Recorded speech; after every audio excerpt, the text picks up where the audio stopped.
Hi, my name is Craig Heidi, and I will present to you Module 1 EDL 850 for School Finance. First, let me tell you a little bit about myself. I live in Topeka, Kansas. I'm married to my wife Emily, and I have three boys, Caleb, Lucas, and Ethan. Their ages are 8, 5, and 9 months, so they keep me pretty busy. I grew up in a small town in rural Missouri, 1A school, where the school was pretty much the heart and soul of the town. I love being outdoors, hiking, fishing, camping, and probably doing a lot more of that this summer. I currently work at Southeast Kansas Educational Service Center, which is also known as Greenbush. Greenbush is throughout the state. They have offices in Lawrence, Topeka, Wichita, but their main campus is down in Girard, Kansas, which is southeast. I currently work at a special day school called Project Plus. This is where we serve 40 youth from 9 different school districts that have been, the school districts usually contract with us, and if they have a student that they're unable to educate, usually because of behavioral problems. So we see a lot of emotional disturbance as well as autism, some other health impaired at our school, but mostly behavioral problems out there. I also lead school social work forums by Greenbush, which is in north and south across the state, as well as coordinating the school mental health awareness days, which I do for a K-12 organization. Some of the things that I noticed, the 10 things that I noticed, I'm going to start with number 1. Principal is the CEO, which is a myth. I think it's quite apparent that in many schools, the principal is not the CEO. They don't have the ability to make all the decisions, especially financially, with what's going on. Number 2, most decisions are made by district central offices. That's true. It seems like processes are streamlined. It can be more consistent from school to school, and sometimes it's really efficient for like busing or transportation reasons. So many allotment of financial things for schools is usually made by the central offices. Did indicate in the reading that there was lots of benefits, though, for number 3 of site-based management and centrally managed resources. So kind of a dual purpose where principals have a lot more say in the funding at their schools and what would drive student success, but also still being able to have support from the central offices so that for various decisions that the principals may not know, as well as like when you're talking about groundkeeping or transportation or IEP compliance, things or curriculum guides, things like that that they can use from a district office that they don't necessarily have to focus on for their particular school. It can be district wide. Number 4, there was a need for support structures for effective decision making.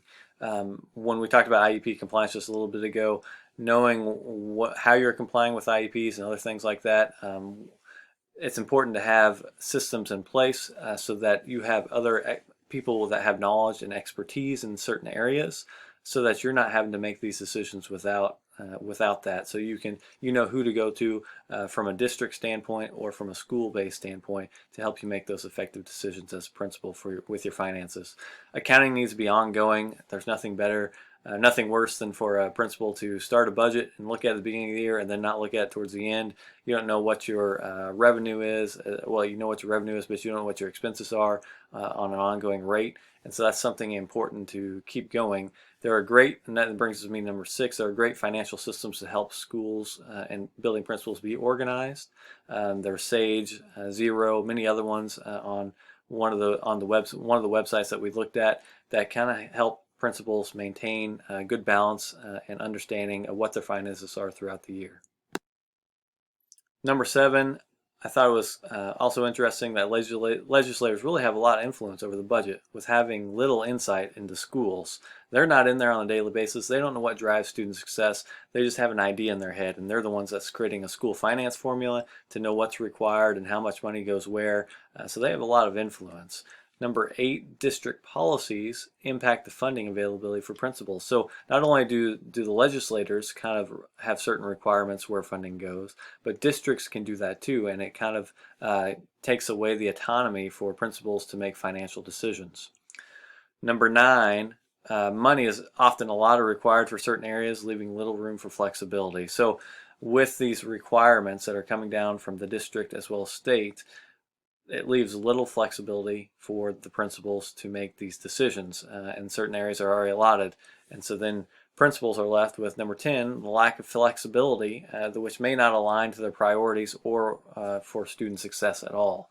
So it's really important for principals to have flexibility in their decision making financially so that they can do research, or they can have certain areas that they're focused on that they know is going to be impactful for students. What have I seen my principal do from Project Plus and Topeka? First of all, our funding structure, we're contracted with 9 different districts, and so we have a certain amount of money per student that comes in. However, I've had 2 principals in my 3 years that I've been there. The first principal, he had complete full access to his budget and control over it. Well, he moved on to the coordinator's role, and he took that responsibility with him. So my current principal has no idea what the budget is. He just has to submit things and hope that it gets approved. And so that funding is kind of, as far as that awareness of funding is not there anymore. So I thought it's been interesting about the 2 different philosophies that have taken place just within this 3-year process.